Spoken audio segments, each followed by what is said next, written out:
अस्सलामुअलैकुम भाई साहब, सब लोग देख रहे हैं कि माजिद जो है ना लेवल पे आना स्टार्ट हो गया। ये देखें लेवल करा रहा है, छज्जा लेवल करा रहा है।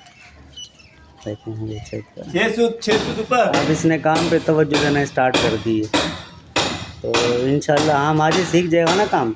इंशाल्लाह काम वो पे मेरे 4 साल ज़ाया हुए हैं जो पीछे चले गए हैं। 2012 से लेकर 2020 तक जो मैंने काम किया था फिरावन में, इंशाल्लाह वो वापस अब मैं रूटीन में आ गया हूँ।